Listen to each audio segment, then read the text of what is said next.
Gusto mo bang kumita habang natututo? Meron po kaming 200 pesos giveaway kada video. Gawin lang po ang steps na ito. Number 1, like, share the videos, and subscribe to the channel. Number 2, comment your learning sa video na ito. The best comment or learning will win. 2 winners of 100 pesos GCash will be given away every video. Winners will be announced sa susunod po nating video.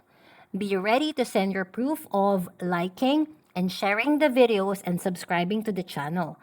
Number 2, proof of ownership of the YouTube account should you be chosen as a winner. Sali na to earn GCash today. Simulan na natin ang learning natin for today. Alam niyo ba na 3 out of 10 lang ng mga Pilipino ang may savings? That's right. 7 sa mga 10 Pilipino ang walang savings. Nakakalungkot, di ba? Dahil sa problema na yan, gumawa ako ng video para mabago ang mindset mo at mapasama ka sa lahat ng mga Pilipino na matalino sa pera at may ipon. Let's begin. Number 1. Break down your goal. Minsan, overwhelming isipin ang pag-iipon. Pero if you break it down, mas magiging realistic at madali kung iisipin mo. For example, if ang goal mo is makaipon ng 100,000 pesos for the year para hindi siya maging overwhelming for you, i-breakdown mo siya per month, per week, or per day. So that would be 8,334 per month or 2,084 per week or sa pinakamadali, 298 pesos per day. You get the point, right? In this case, mas madali mong mapapagplanuhan kung paano ka makakaipon yan at di ka ma-overwhelm.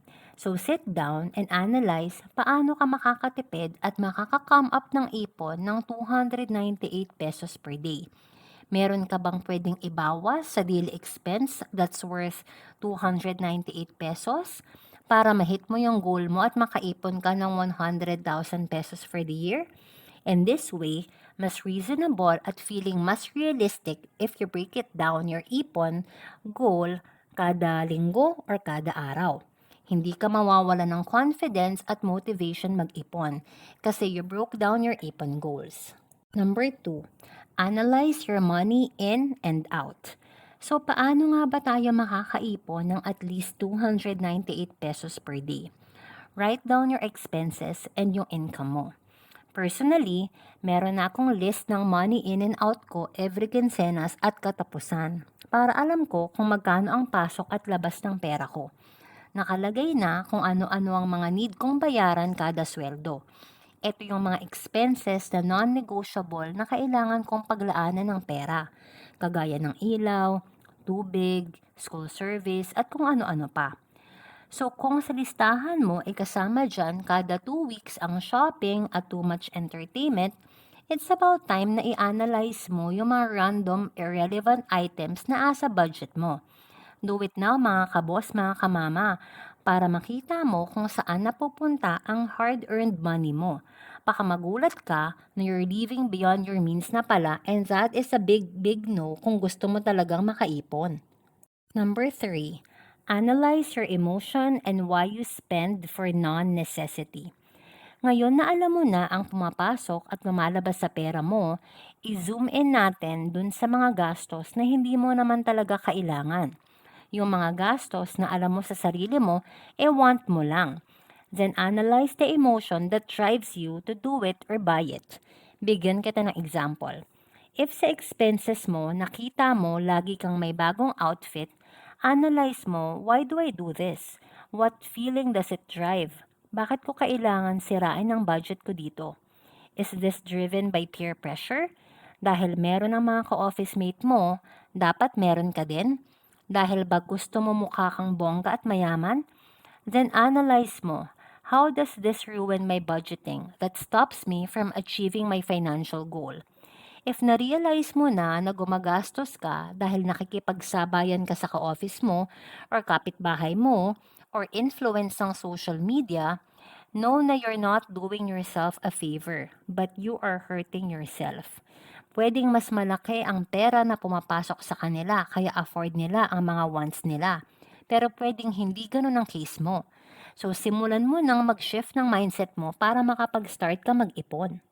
Number 4, stop unnecessary expenses. Ngayong alam mo na ang sumisira sa pag-iipon mo, mag-decide ka kung ano sa mga yan ang tatanggalin mo or babawasan mo para makapag-ipon ka. According to study, ito yung mga bagay or bisyo na mabilis tanggalin or ibawas sa mga expenses natin. Eating out, alcohol, credit card interest, credit card membership fee, clothes, electricity, cigarettes, lottery or gambling at marami pang iba. Lahat ng ito pwede mong pagdesisyonan na hindi gawin or bilhin or find alternatives para makatipid at makaipon ka. Example, eating out. Pwede mo naman makain yung same na food pero sa bahay mo gagawin para mas makatipid ka. Huwag kang uminom ng alak, makakabuti pa yan sa health mo. Huwag kang mag-swipe ng credit card if you cannot naman pay in full. Huwag ka din magbayad ng credit card membership fee yearly. Make sure na i-negotiate mo yan sa bangko mo to waive, pati yung mga late charge. Huwag mong bayaran yan. Ipa-waive mo yan. Di mo rin kailangan lagi ng bagong damit.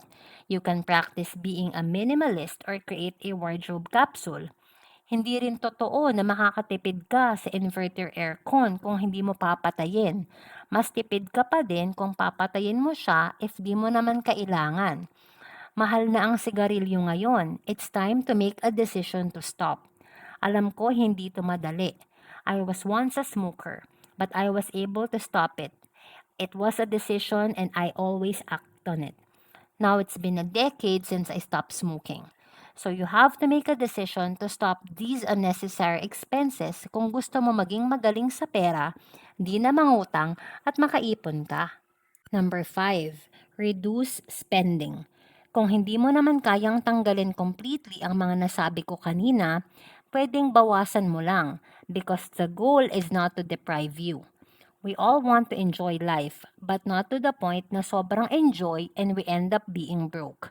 The goal is to help you save 298 pesos per day to hit that 100,000 pesos for the year. But you have to make sure that you decide and discipline yourself kung gusto mo talagang magkaroon ng ipon. Number 6, live simply, not deprived. Kung gusto talaga natin ma-achieve ang financial goal natin, we have to make peace with living simply. Kung kailangan mo ng cellphone, hindi mo kailangan ng pinakamahal na cellphone at mas lalong di mo kailangan magpalit ng cellphone kada taon. If you need a house, di mo kailangan ng magarbong bahay kung 50% lang ng house ang ginagamit mo. If we could all just live simply and be content with a simple minimalist life, magiging madali sa atin ang pag-iipon ng pera. Dahil karamihan sa atin, hindi naman talaga natin problema ang income. Ang problema natin ay ang spending habits natin. So we have to watch out very carefully how we live our life. Ask yourself, are you living beyond your income? If your answer is yes, then that should change immediately.